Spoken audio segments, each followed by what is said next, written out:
আজকে কোটি কোটি জনম সাধনা করিয়া যাহার চরণ লাভ করা অত্যন্ত কঠিন বস্তু, সিংহান বিরেঞ্চি বাহানি চিত ধন সচিনন্দন গৌর সুন্দর কলির আরাধ্য পতিতে পাবন আমার গৌর হরি। মায়েরা লক্ষ্য করবেন, মায়েরা আমার দিকে তাকাবেন। এখানে যারা এসেছেন মায়েরা, আপনাদের উদ্দেশ্য করে বলছি, আপনাদের সংখ্যা যত বেশি হবে গন্ডগোলের ভাবটা তত বেশি বেড়ে যাবে। এই জন্য যারা এখানে এসেছেন তো কীর্তন শুনতে, নাকি কীর্তন শুনতে তো এসেছেন, তাহলে কৃপা করে আমার দিকে তাকিয়ে কীর্তনটা শুনবেন। ভগবান বললেন, এ জগতে যে ভক্ত করেছে আমার চরণে আত্মদান, আমি ভগবান রেখেছি তার সম্মান। লক্ষ্য করবেন মায়েরা, ভগবান বলছে যে আমার চরণে আত্মদান করেছে, আমি তার সম্মানটা রেখেছি। আগে ভগবানের চরণে আত্মদান করতে হবে, তাকে নিজের মনে করে আগে হৃদয়ে স্থান দিতে হবে। নিজের ছেলে মেয়েকে যেমন আপন মনে করে আমরা হৃদয়ে স্থান দেই, কত যত্ন কত আদর। হ্যাঁ, এদিকে লক্ষ্য করুন মায়েরা, এদিকে কথা পরে বলবেন, কিন্তু ভগবানকে আমরা আপন করতে পারি কয়জন? নিজের ছেলে নিজের মেয়েকে যদি একদিন না দেখি তাহলে মনটা কেমন আকুল বিকুল করে। ভগবানকে ঠিক ওই আসনে বসান, ভগবানকে ওই আসনে বসান। এহ জগতের পুত্রকে এত ভালোবাসলেন, ও দুদিন পরে আপনার হাতটা ছেড়ে দেবে। কখন? যখন ওর স্বার্থে আঘাত লাগবে। আর ভগবান বললেন, যদি কোনো ভক্ত একবারে আমাকে পুত্র রূপে ভালোবাসতে পারে, এহ জগতের পুত্র দুদিন পরে তার হাত ছেড়ে দেবে। আর আমার পিতা যদি আমার হাত ছেড়ে দেয়, তবে আমি তার হাতখানা ধরে রাখি। দেখেছেন, ভগবান বললেন, এ জগতে কোনো ভক্ত যদি আমাকে এতটুকু দেয়, আমি তাকে অনেকখানি দিয়ে দিই।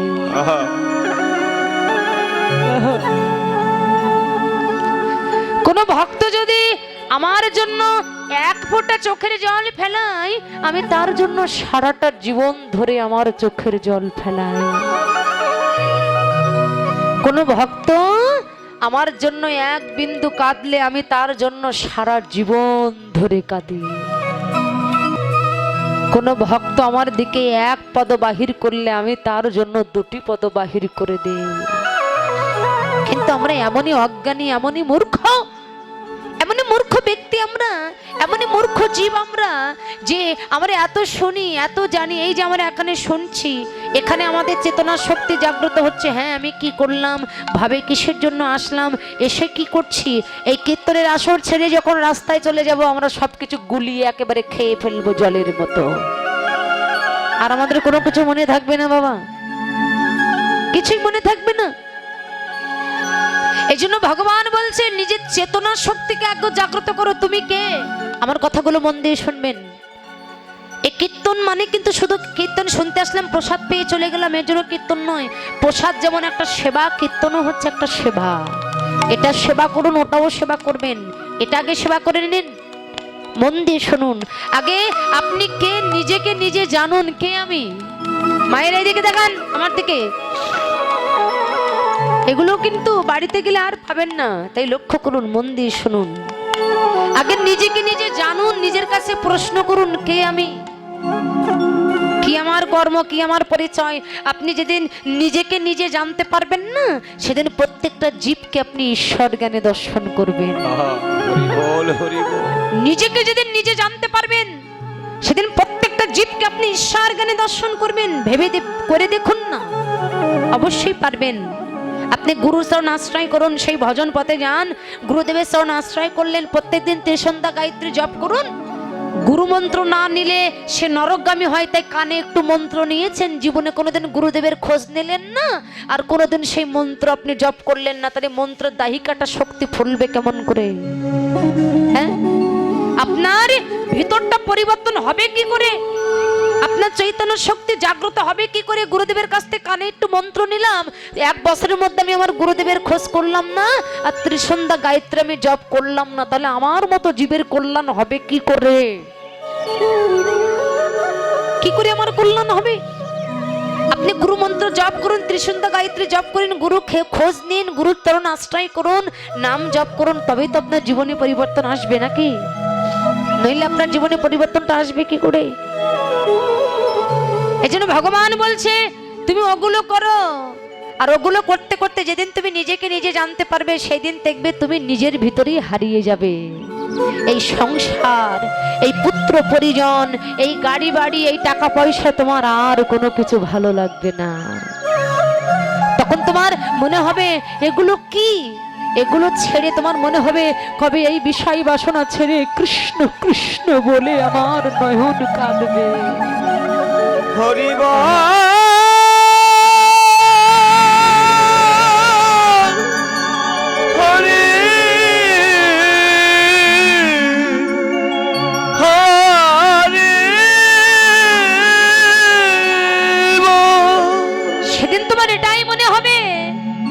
আমি যত কৃষ্ণ বলে কাঁদতে পারবো তত আমার মানব জীবনের কল্যাণ হবে। কেন? মানব কুলে জন্ম নিয়েছি কেন? আমরা শুধু খাওয়ার জন্য, ঘুমানোর জন্য, ইনকাম করবার জন্য, ছেলে মেয়ে চাহিদা মেটানোর জন্য, স্ত্রী চাহিদা মেটানোর জন্য আমার মানব জন্ম নয়। মনে রাখুন, এর জন্য মানব জন্ম নয়। একটা পশু যা করছে আমরাও তাই করছি। হ্যাঁ, একটা পশু বা একটা পাখি ওরা যেমন জীবিকা নির্বাহের জন্য ইনকাম করতে যায়, আমরাও যাই। তাহলে ওরা যেমন ঘুমায় আমরাও ঘুমাই, ওরা মলমূত্র ত্যাগ করে আমরাও মলমূত্র ত্যাগ করি। তাহলে ডিফারেন্সটা কোথায়?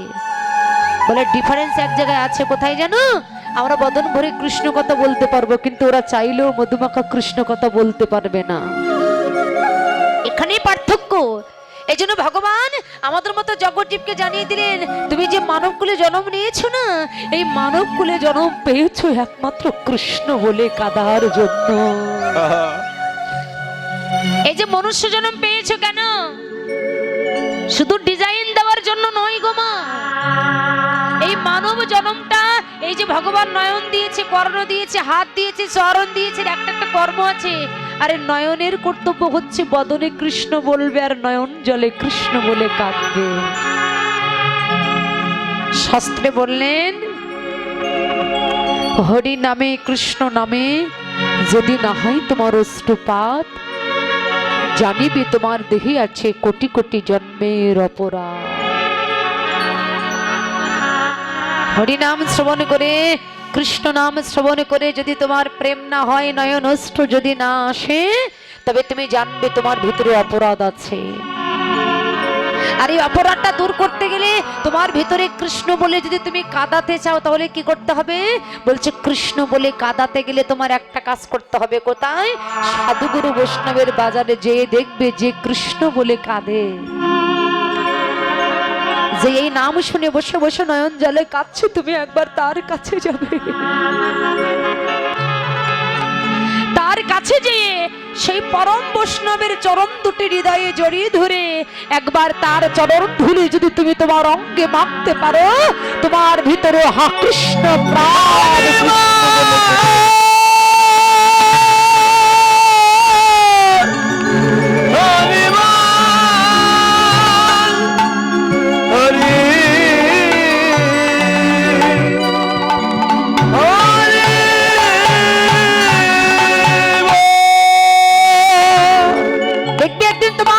কৃষ্ণ বলে কেঁদে উঠছে।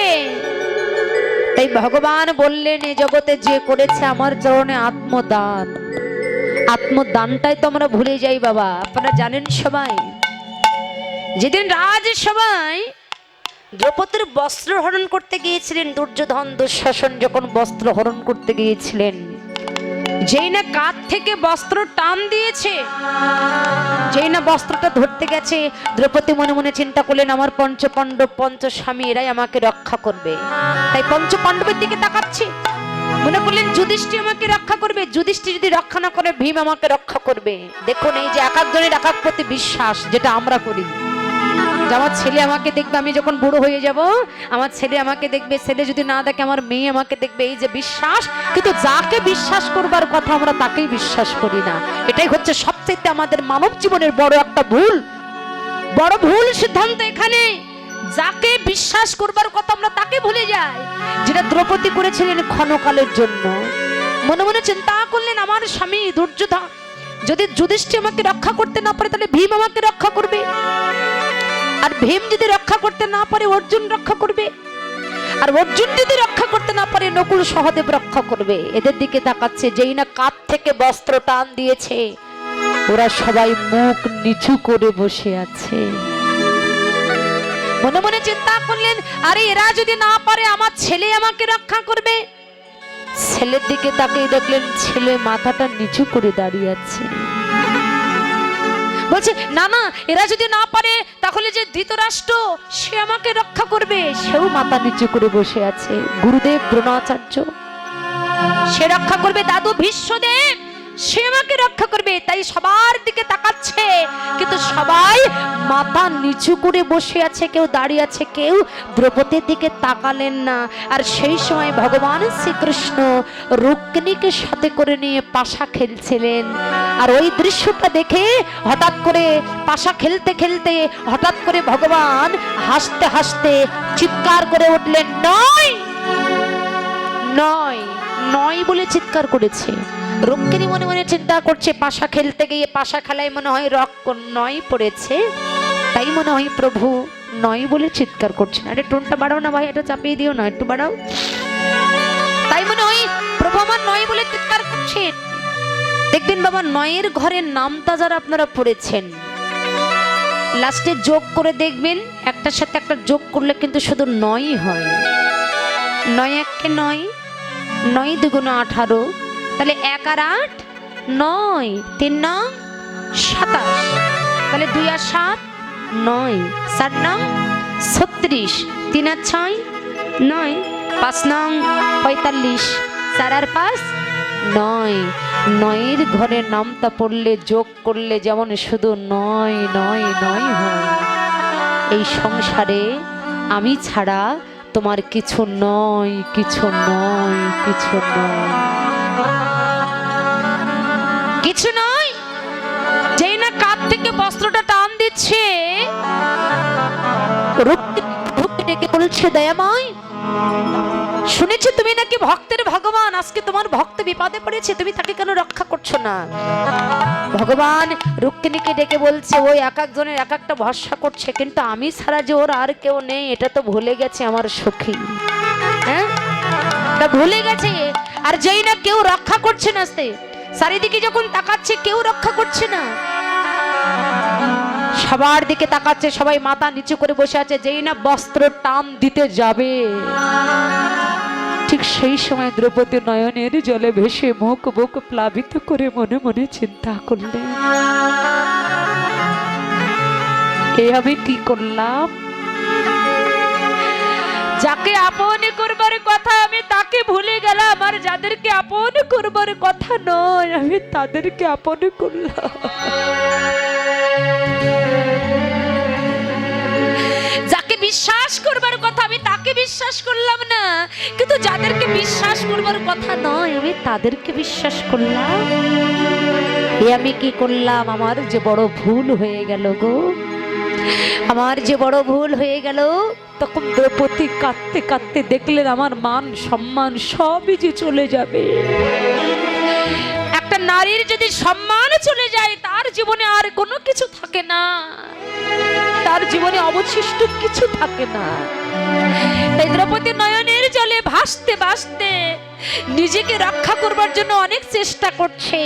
এত চেষ্টা করবার পরেও যখন সফলতা অর্জন করতে পারলো না, তখন দ্রৌপদীর ভিতরে এই চৈতন্য শক্তি জাগ্রত হলো, আমি কার দেহ রক্ষা করছি? দেহটা আমার নয়। হ্যাঁ, যে দেহটা এত মাজন, এত স্নো, এত পাউডার, এত শ্যাম্পু, এত ক্রিম, এত বডি স্প্রে, এত কিছু যে দেহেতে আমরা যত্ন নিচ্ছি, এত দামি দামি বস্ত্র, এত কিছু পড়ছি, কোথায় যাবে এই দেহ যেদিন তার দেহ সেই নিয়ে নেবে? কোথায় যাবে সেদিন? দ্রৌপদী যখন মনে মনে চিন্তা করলেন আমি কার দেহ, আমি কোথায় কি রক্ষা করছি, এটা আমার নয়। আর বাবা যেই না বুঝতে পেরেছে নয়নের জলে ভাসতে ভাসতে নিজের দেহ যৌবন মনো প্রাণ কৃষ্ণের চরণে অর্পণ করে কৃষ্ণকে ডেকে বলছে সখা